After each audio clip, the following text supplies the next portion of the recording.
Latest updates ఎప్పటికప్పుడు పొందడానికి big TV WhatsApp channel follow అవ్వండి. లింక్ డిస్క్రిప్షన్ లో ఉంది. ఏపీ ప్రభుత్వం ఎంతో ప్రతిష్టాత్మకంగా జలజీవన్ మిషన్లో భాగంగా ప్రతి గ్రామానికి ప్రతి ఇంటికి తాగునీరు అందించాలని ఏకైక ధ్యేయంతో కూడా విజయవాడలో డిప్యూటీ సీఎం నేతృత్వంలో వర్క్షాప్ ప్రారంభమైంది. ప్రస్తుతం వాటికి సంబంధించిన నమూనాల్ని కూడా ఇక్కడ డిస్ప్లేలో ఏర్పాటు చేశారు. ఏదైతే ఒక ప్రైవేటు ఆర్గనైజేషన్ నేతృత్వంలో కూడా ఇదంతా కొనసాగుతోంది. ఇక్కడ వాటర్ ట్యాంకు, అక్కడి నుంచి వాటర్ ఏ విధంగా వస్తుంది ఏమిటి అనే దానికి సంబంధించి, అలాగే గ్రామ సచివాలయం అంటే ఒక గ్రామంలో ఏ విధంగా ఉంటుంది ఏంటి అనే దానికి సంబంధించి కూడా పూర్తి స్థాయిలో నమూనాని చూస్తున్నారు. ఇక్కడ మనం పైన విలేజ్కి సంబంధించిన నేము అంటే వాటర్ ట్యాంక్ ఏ రకంగా ఉంటుంది, ఆ గ్రామం ఏ విధంగా ఉండబోతుంది, వాటర్ ఫిల్టర్ అయ్యి ఎట్లా రాబోతుంది అనే దానికి సంబంధించి కూడా పైలట్ ప్రాజెక్టుగా ఏపీ ప్రభుత్వం కొన్ని గ్రామాలను కూడా ఎంపిక చేసుకుంది. రాష్ట్ర వ్యాప్తంగా కూడా గత ప్రభుత్వ హయాంలో దాదాపుగా 26,000 కోట్ల రూపాయలకు సంబంధించి కేంద్ర ప్రభుత్వంతో ప్రతిపాదనలు సిద్ధమైనా కానీ కేవలం 4,637 కోట్ల రూపాయలకు సంబంధించిన నిధులకు సంబంధించి మాత్రమే ప్రతిపాదన తయారైన పరిస్థితి కనిపించింది. సో ఓవరాల్గా చూసుకుంటే గత ప్రభుత్వం నిర్లక్ష్యంగా మూలంగా చాలా గ్రామాలకి సాగునీరు అందని పరిస్థితి ఏర్పడింది. సో ఈ నేపథ్యంలోనే తాగునీరుకి సంబంధించి ప్రక్షాళన చేయాలనేది ప్రభుత్వ ఆలోచనగా కనిపిస్తాం. సో ఇక్కడ వాటర్ శాంపిల్కి సంబంధించి ఏ విధంగా ఉండబోతుంది ఏంటి అనే దానికి సంబంధించి మరొక నమూనాని వీటన్నిటిని కూడా కొద్దిసేపటి క్రితమే డిప్యూటీ సీఎం పవన్ కళ్యాణ్ క్షేత్రస్థాయిలో పరిశీలన జరిపి సరే వీటికి సంబంధించిన విధి విధానాలు ఏంటి అనే దానికి సంబంధించి కూడా కొన్ని రకాల నమూనాని తయారు చేసిన పరిస్థితి కనిపించింది.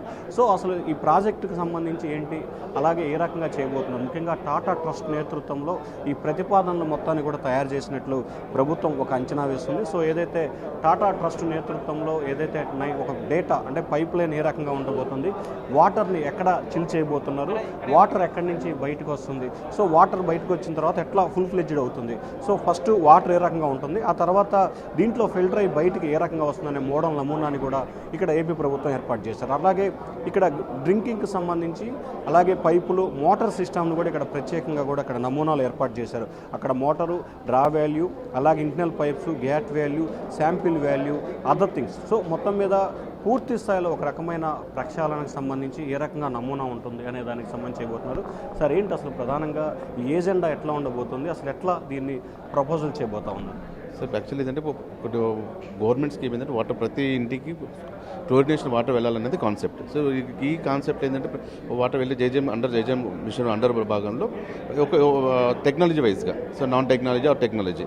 సో టెక్నాలజీ వైజ్ తీసుకుందంటే మ్యాన్ పవర్ ఎలిమినేట్ చేసుకుంటూ ఖచ్చితంగా క్లోరినేషన్ అవ్వడానికి స్కోప్ ఎంత ఉందని చెక్ చేసుకో కొన్ని యూనిట్స్ పెట్టాం, కొన్ని ఐఎల్సీ అంటే ఇన్లైన్ క్లోరినేషన్ అంటే దీనివల్ల ఏంటంటే ఇది కొన్ని స్కీమ్స్ అన్నమాట. ఈ రెండు స్కీమ్స్ అని ఇప్పుడు ఇక్కడ పెట్టిన అన్నింటిలో కూడా ఒకటి ఐఓటీ బేస్డ్ కంపెనీ ఒకటి మీద మిగతా ఇన్లైన్ క్లోరినేషన్ కాబట్టి పెట్టాము. సో గవర్నమెంట్ నెక్స్ట్ ఏం చేస్తే ఇప్పుడు ఏదైతే బడ్జెట్ తీసుకుంటున్నారో బడ్జెట్లో భాగంగా ప్రతి ఇంటికి కూడా క్లోరినేషన్ వాటర్ వెళ్ళాలన్నదే మెయిన్ ఎజెండా. అది ఈరోజు ఉన్న వర్క్షాప్ మెయిన్ మోటో. సో ఇది మనం ఇక్కడ చూసుకోవచ్చు. ఫస్ట్ ఏదైతే వాటర్కి సంబంధించిన ఒక గుడ్లు ఉంటుంది, అక్కడి నుంచి వాటర్ ఏ రకంగా భూమిలో నుంచి బయటకు వస్తుంది, వచ్చిన తర్వాత ఎక్కడ ఫిల్ అవుతుంది, ఆ ఫిల్ అయిన తర్వాత ఎట్లా ట్యాప్లోకి వస్తుంది అనేది ఒకటి.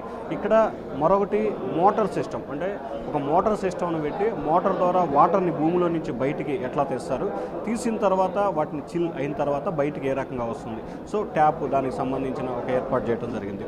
సో ఇది మొత్తం మీద చూసుకుంటే ఏపీ ప్రభుత్వం గత ప్రభుత్వం వ్యవహరించిన తీరుని తీవ్రస్థాయిలో తప్పుపడుతూ ఈ సంవత్సరానికి సంబంధించి రాష్ట్ర వ్యాప్తంగా కూడా ప్రతి ఇంటికి తాగునీరు అందించాలనేది ఏపీ ప్రభుత్వ ధ్యేయం. ఇటీవల కేంద్ర ప్రభుత్వాన్ని కోరినప్పుడు కూడా ఆంధ్రప్రదేశ్కి సంబంధించి దాదాపుగా 70,000 కోట్ల రూపాయలు నిధులు కేటాయించాలి జలజీవన్ మిషన్ కింద అని చెప్పి పవన్ కళ్యాణ్ కోరినట్లు కూడా ఆయన చెప్పడం జరిగింది.